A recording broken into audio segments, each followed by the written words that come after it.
He's Bomani Jones from The Right Time with Bomani Jones, and he's quite popular and has real insightful analysis on the media business. So for a second time, it is the right time to have Bomani on as the main event. Bomani, really appreciate you doing this. I just want to start off fast. If you were to assess where sports media as a business is today, what would you say? Utterly and totally confused, unsure of what to do, and more accurately, of who should do whatever there is to actually be done.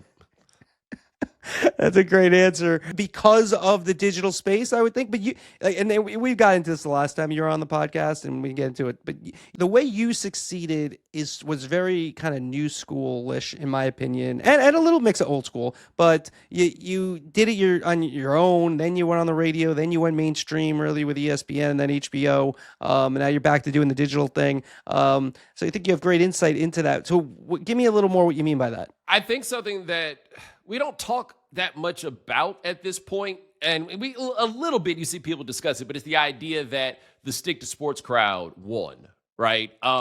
Which is largely true, that if you were to look at sports media 10 or 15 years ago, I think that there were so many more things that people were talking about, and people were able to branch out from sport and to go into other places. We saw a lot of the interplay between sports and pop culture kind of being discussed, and you saw it a lot on ESPN, where, like, for example, the era of the legal analyst, right? Like, something has happened in sports that also goes into the law. You call Roger Cossack, whoever the lawyer guy is, or whatever. No, none of that's over. We're giving you basically stick and ball is what you're getting in terms of your sports analysis, and the analysts now more than ever are athletes. So you have some people who kind of are grandfathered in from the old days, I would say, whose job it is to kind of come in and set up the topics, and then the ball players come in and then they talk about it. But how good all of them are is up in the air. Like, being on television and knowing about what you're talking about aren't always the same job. They aren't necessarily delivered with the same proficiency.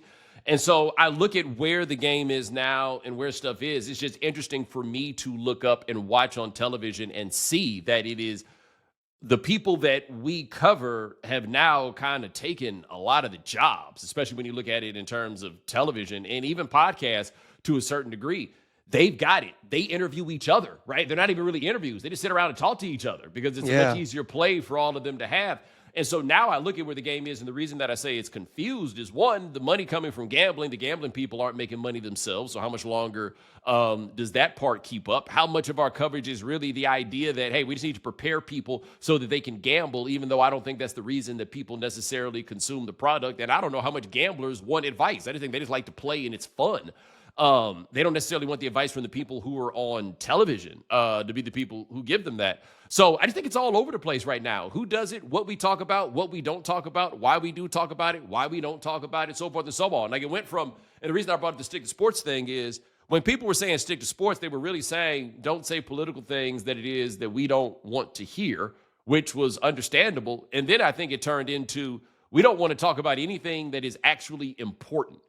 Because there are people who talk about things that are more than sports on television, on sports television, but just nothing that's really important or has any depth to it. I think that's the part that gets me, is that depth seems to be as absent as it's ever been. Yeah, there's so much there. We're going to get into. We're sponsored by WSC Sports. If you're a team, you're a league, you're a network, you got to use WSC Sports, Digital Asset Management. You got a highlight from a couple weeks ago. Take some seconds. They've been doing AI for more than a decade. WSC-sports.com. Hans Schroeder, top NFL executive, will be my guest on Off the Record with me, Andrew Marchand, presented by WSC Sports next Thursday, December 11th.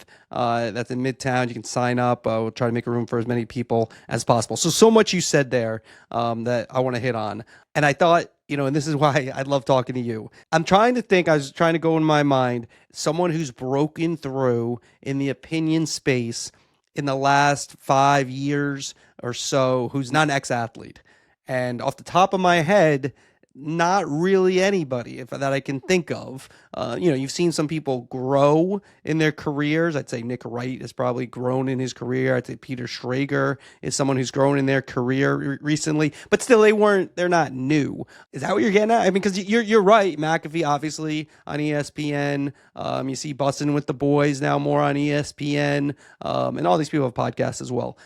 So is that what you're getting at? Yeah. So I think the question of the last 5 years, or even if you want to go, I guess if you say the last 10, Nick started working at Fox in 2017, right? So I guess like if you say 10, maybe we're going back a little bit too far. But yeah, that's a big part of it. And I would say not even just in the opinion space, how many young journalists have really broken through? So like take my guy John Jones at CBS, for example. I've known him since he was at Carolina. And I think he's now been in the public space now for almost about 15 years. Who younger than him are we really thinking about that is broken through in terms of like the news breaking space, right? The people who come in and give you, I guess, Shams Charania, I guess, would be an example of that, where he's younger and in that space. But I don't know how people break through anymore. There's so much that's going on, right? There's so much to get through, so much to break through. I don't know how somebody gets on, in part because I don't know how many of these podcasts actually make money. So I don't know who it is that is going to invest in whoever the younger people are, or whoever the next generation or anything is, or how much longer they're going to keep investing in every single ball player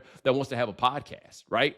But that's a big part of it. Is I don't see new people breaking through who are not athletes or the sidekicks of athletes. To listen to the rest of the podcast, andrewmarchand.com, andrewmarchand.com. We also had Bomani on in the archives, which I'll have in the show notes for the first appearance, was also great. So you can listen to that one as well, andrewmarchand.com. Your other big point that you made in the first question and follow-up was about the stick to sports.